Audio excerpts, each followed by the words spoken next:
My name is Ryan, and I used to believe that loyalty could save me, that if I stayed quiet, stayed kind, stayed good, my family would never forget who I was.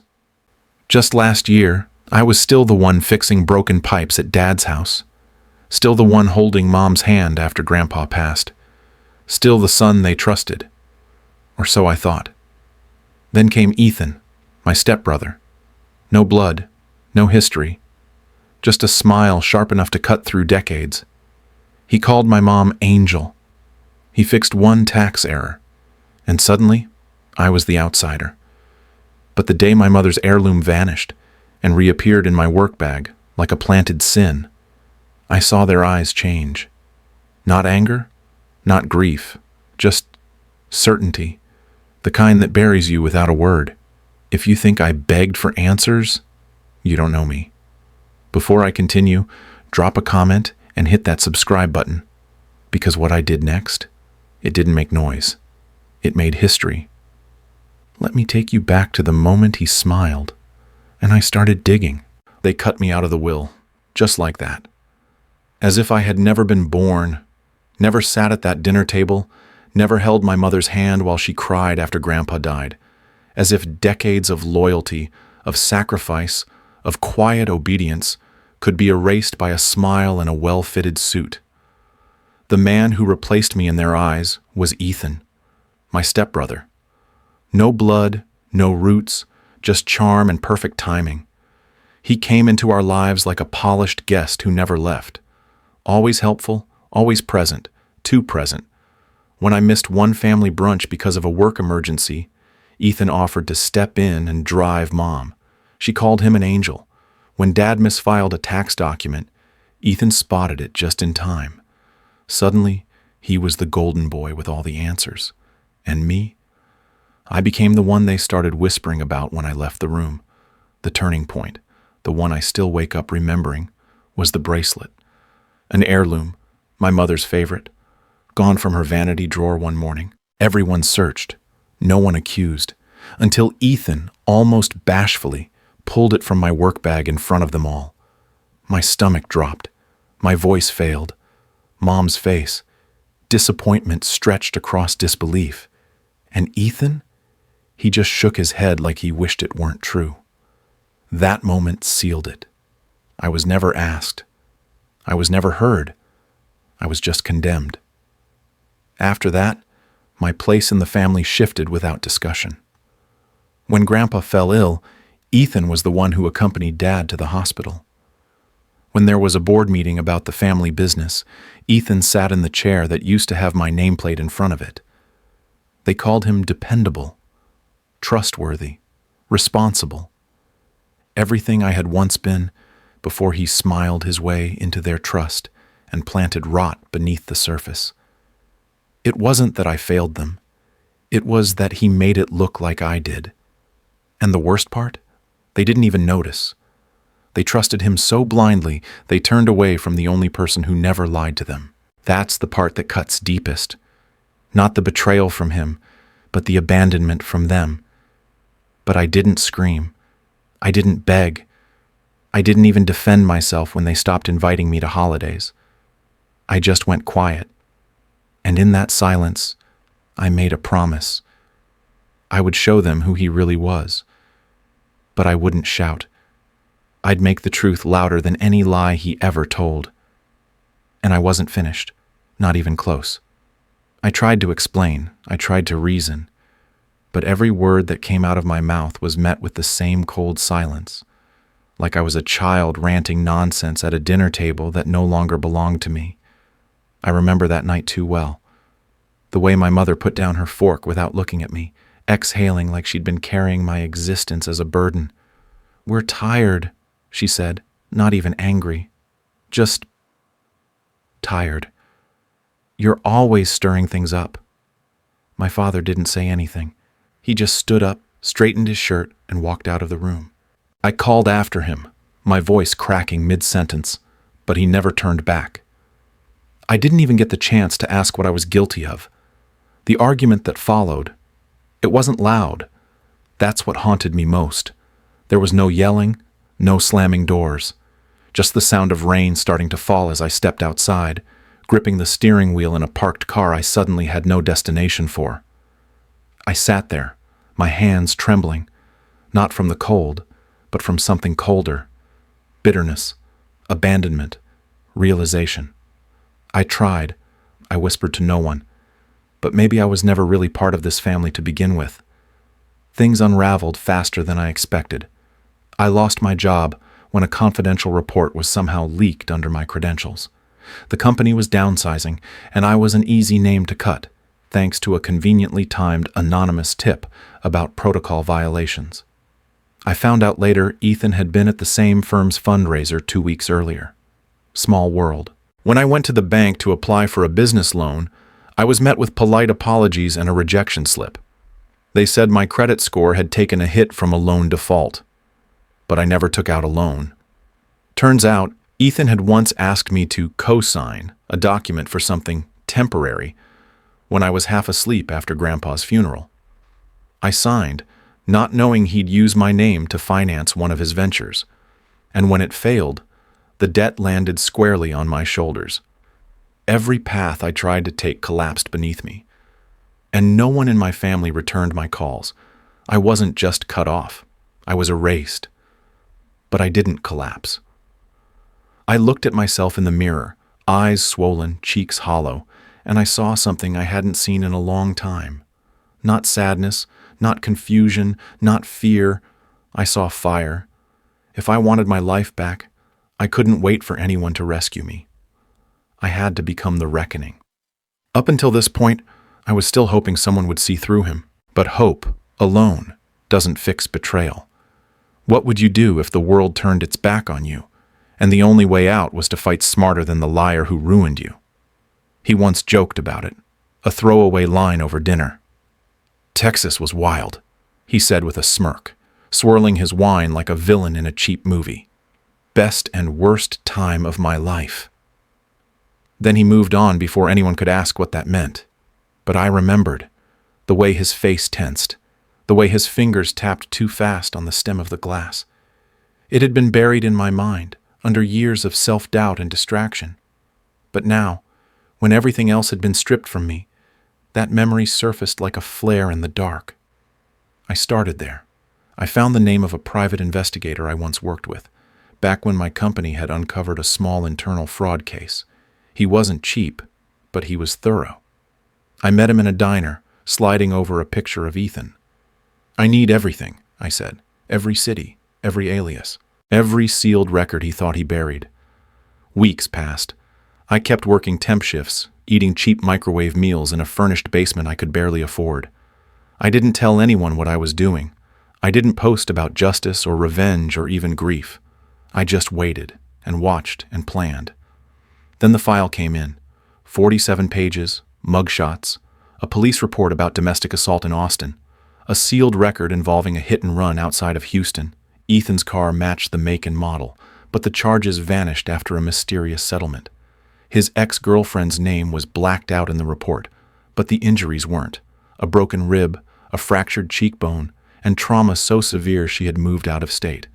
Everything covered, sealed, and buried, but not gone. I sat there staring at the file, feeling my pulse steady. Not rise, steady. Because now, I had something real. Something no performance could outshine. I compiled every document into a clean, chronological file. I contacted a lawyer, one who specialized in estate disputes, and laid it all out. If a beneficiary has committed crimes that would have influenced the will, what happens? I asked. His answer? Depends who's watching. I wasn't confused. I wasn't delusional. And I damn sure wasn't dead. This time, I wasn't going to yell. I was going to prove. So now I had the truth.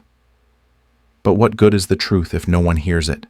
I needed to make sure he knew I was coming.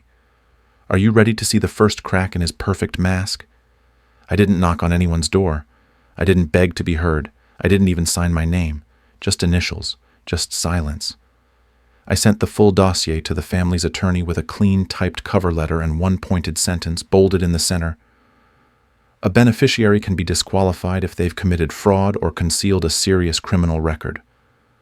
Below it, a reference to case law. Precise. Cold. Unmistakable. Then I emailed the full file to Amira, the investigative journalist whose work once unraveled an entire senator's re-election campaign. We'd crossed paths at a conference years ago. She told me once, half joking, "If you ever meet someone who hides behind a spotless smile, call me." So I did. I attached every piece of documentation, including the police reports, court settlements, and sealed arrest records now cracked open like old bones. In the subject line I wrote, "You said you wanted a two-faced man. I've got one for you." No signature, just the file and the truth. I didn't need to wait long. By the end of the week, the family lawyer sent out a quiet request for additional background verification on Mr. Ethan Maddox. I knew what that meant. They were rattled. Ethan wasn't used to being questioned. He'd spent years crafting his spotless reputation, and now, suddenly, someone was lifting the curtain. He called me. Of course he did. His voice, once syrupy smooth, was clipped and hollow. "If you're doing something reckless, I suggest you stop. No one's going to believe you." I didn't answer right away. I let the silence sit, heavy and deliberate. Then I said, "I'm not trying to be believed." He scoffed. "Then what the hell are you doing?" I smiled, even though he couldn't see it. "No, Ethan, I'm going biblical." Click. That was the first crack in his mask, the beginning of the unraveling. Not a loud war cry, just precision, just pressure, not a scream, just a scalpel. And for the first time in years, I wasn't the one shaking. He was. You think leaking evidence was bold? That was just the warm-up. The real strike was about to be served, in a room full of witnesses, legacy, and lies. Don't blink. The air in the room was heavy, too heavy for a celebration, too expectant for grief.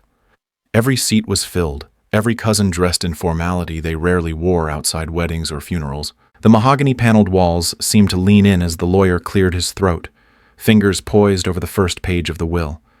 But all eyes were on Ethan. He stood confidently, adjusted his cufflinks like he was accepting a crown instead of an inheritance. His voice rang with feigned humility as he spoke about legacy and responsibility, about protecting the family name and living with dignity. It was performance, plain and practiced, a man giving the speech he imagined would be replayed in family memory for generations. My mother looked at him with soft admiration. My father nodded with quiet pride. And that was when I stood. "Before you read that will," I said, slowly, clearly, "I think everyone should know who this man really is." A hush fell, sharp and immediate. I walked to the front with a small remote in hand and pressed play. The projector flickered to life. The first slide, a booking photo.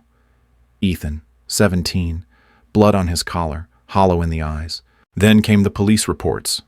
A domestic violence charge filed by his ex-girlfriend, dismissed after a family-arranged settlement. Then the news article, buried deep in the archives, a pedestrian killed by a drunk driver, the same make, model, and license plate Ethan once bragged about owning during his wild Texas days. And finally, the sealed court record, cracked open through legal channels, linking his father's hush money network to witness intimidation. I didn't say a word as the evidence unfolded, but I watched Ethan. He didn't react at first, frozen, lips parted, eyes darting from document to document as though looking for a lie to point at. Then the color drained from his face. His knuckles turned white where he gripped the edge of the podium. A faint tremble betrayed him. When the last slide landed, a victim statement raw and visceral, he let out the faintest gasp. No one moved. No one spoke. My mother's mouth hung open, her eyes locked on the screen. My father blinked, jaw clenched but unmoving. Ethan tried to speak, tried to summon some explanation, some retort, but nothing came. His lips moved, no sound. His shoulders sagged as if the weight of his lies had finally found purchase. He didn't speak. He couldn't. The room did it for him. With silence. At this point, You might think justice had been served, right? That the villain got what he deserved. But trust me, that was just the first fall. What happened the next day was the moment he truly lost everything. The morning after the will reading, the front page of the city's most read paper screamed a headline in bold: "Two-faced heir, dark past exposed during prominent family's inheritance ceremony." Beneath it, Ethan's booking photo glared under fluorescent light, paired with a split shot of him in his tailored suit from the day before. The contrast was surgical. The article was detailed, merciless, and very public. It traced his record, the cover-ups, the victims, and most importantly, the family name now permanently tangled in shame. The fallout came swift. Within hours, the family attorney filed an emergency motion to freeze the transfer of assets. The clause I had highlighted, disqualification due to fraudulent conduct, had taken root. An independent legal inquiry was initiated. Ethan's accounts were quietly audited. His business contacts began pulling away. One by one, the doors he used to walk through so effortlessly were closing. I watched it all unfold from a distance, not with malice, with clarity. Amira's video had gone viral. She'd chosen a simple cut, my voice steady over a dark screen before fading into courtroom records and crime scene reports. Her caption read, "Justice doesn't always look like revenge." My face appeared only once, briefly, as I said, "I don't want the money.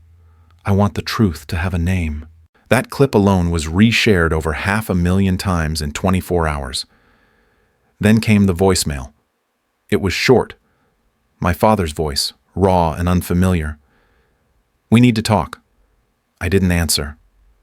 Not yet, because for the first time in years, I wasn't the one left chasing understanding. I wasn't the one being silenced in the name of politeness. The damage Ethan caused wasn't just to finances or names. It was to trust. And I had dragged that into the light without ever raising my voice. No threats, no rage, just truth.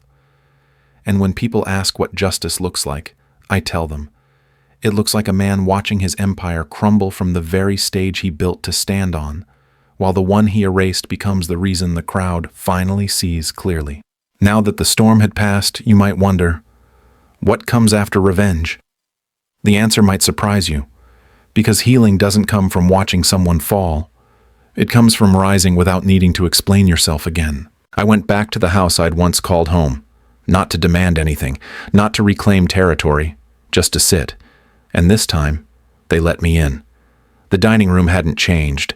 Same chipped porcelain bowl in the center of the table. Same mismatched chairs. Same quiet. My father set 3 places.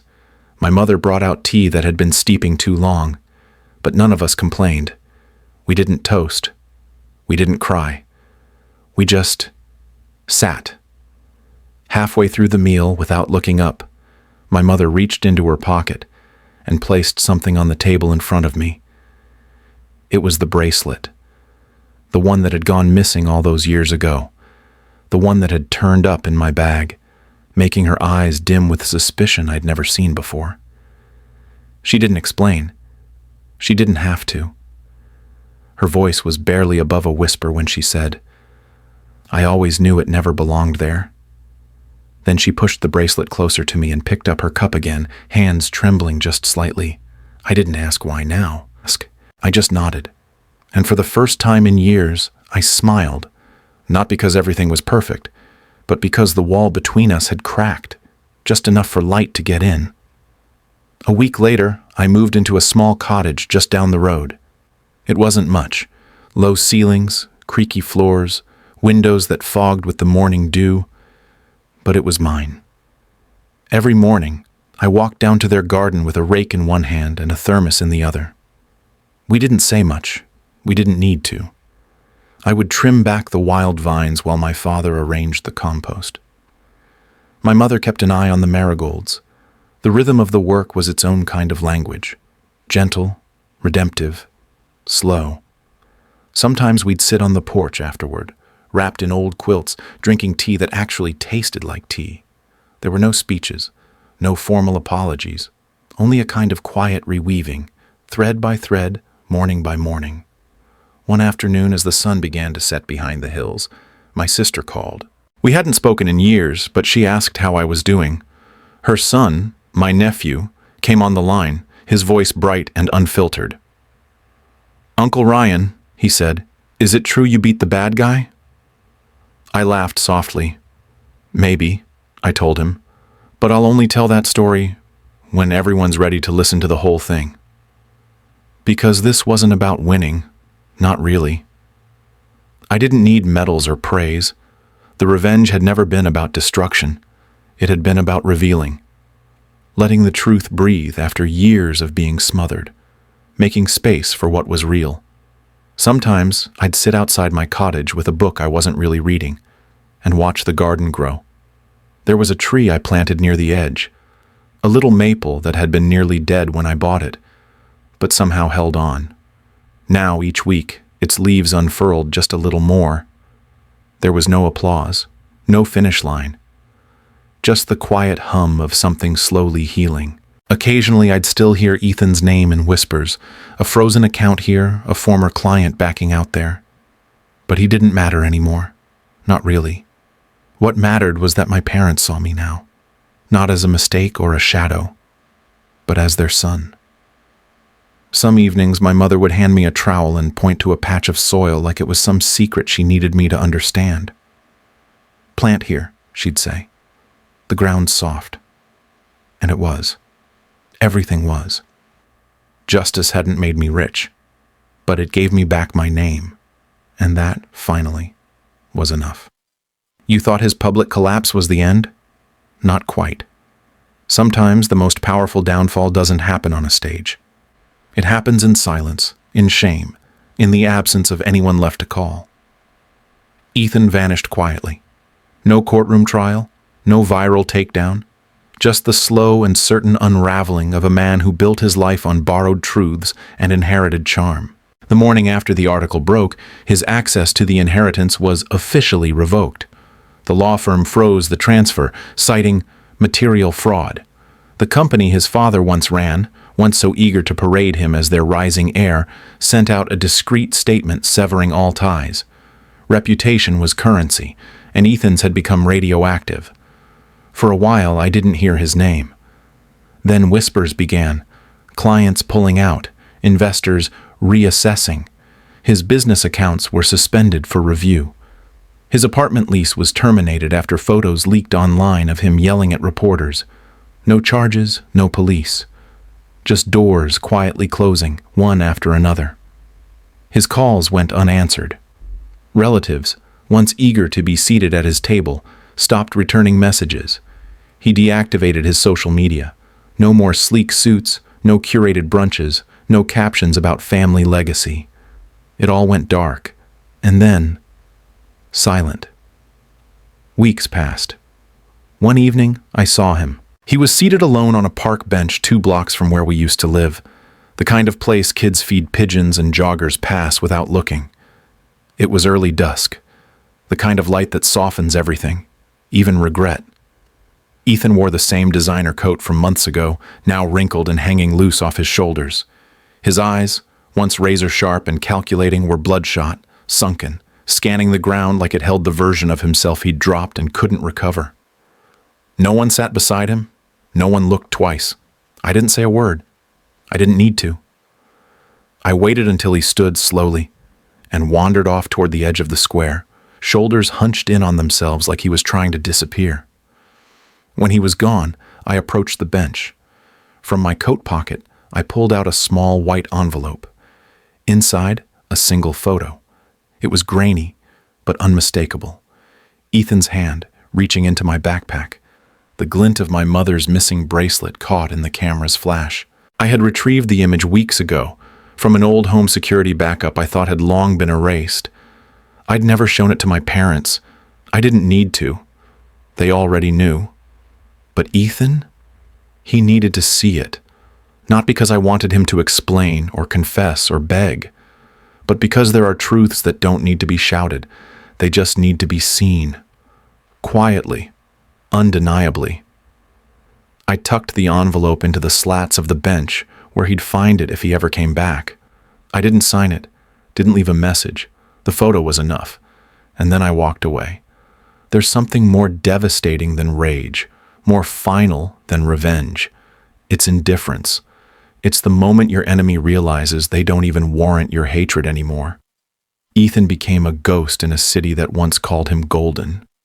I heard he moved twice, that his father refused to bankroll his comeback, that a woman he was seeing left him after learning the truth, that he applied for consulting work under a different name and was denied. I never saw him in public again.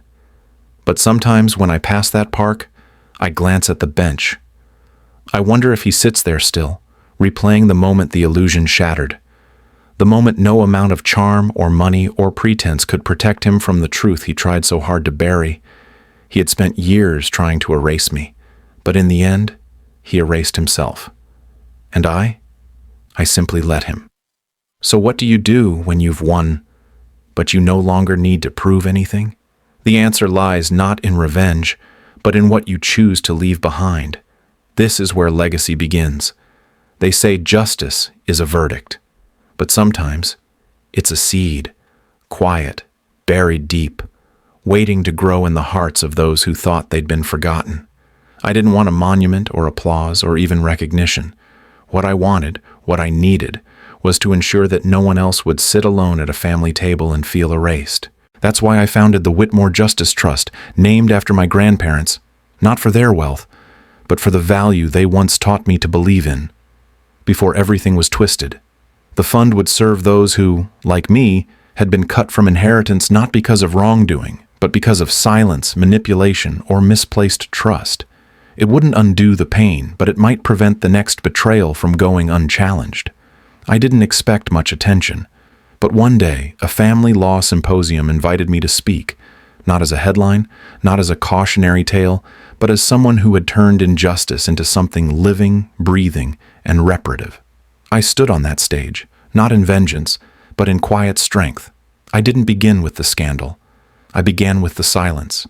How it feels to speak and not be heard, to prove and still not be believed, and how one day the world does turn, and those truths, long buried, find their voice. When I stepped down, no one clapped right away. It wasn't that kind of speech. But as I walked back to my seat, a young woman in the front row reached out and pressed a folded note into my hand. Later, I opened it. 5 words, scrawled in ink. "You helped me believe again." That night, I wrote a letter to my parents. No accusations, no demands, just truth. I told them that I didn't need them to have chosen me first. I only needed them to know that I never stopped believing I was worth choosing. I ended with this. "You don't have to say sorry, you just have to see me. And I promise, I never let go. I don't know if they'll write back. I don't need them to. Some things, like justice, don't arrive in declarations. They arrive in small things. A mended fence. A pot of tea left steaming on a porch table. A quiet knock on a door, long after you thought everyone forgot the way home. Every morning now, I wake up early. I sit on my porch with a worn mug of chamomile and watch the garden bloom again. The same soil, the same sky, but different hands. I planted roses this time, the kind that refused to die in winter.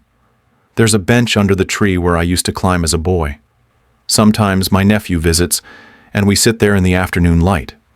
He once asked me, "Uncle Ryan, are you going to write a book about what you did?" I smiled and said, "Only if you promise to write the last chapter." He laughed, and I laughed too, for the first time in a long while, not because something was funny, but because something inside me had finally let go. That's the thing no one tells you about revenge. It's loud when it lands, but peace is a whisper, a soft presence, a reclaimed breath. And if you do it right, it's the only ending that truly lasts. I left the envelope of evidence sealed in the drawer. I didn't need to touch it again. That story had already been told. This story, the one about rebuilding, about quiet strength, about finding worth even when the world mislabels you. This one was still being written. And for once, I was holding the pen. If this story moved something in you, if it made you reflect on loyalty, justice, or what it means to stand your ground, I hope you'll leave a comment below, share your thoughts, and subscribe to hear more stories like this one. Thank you for staying until the very end.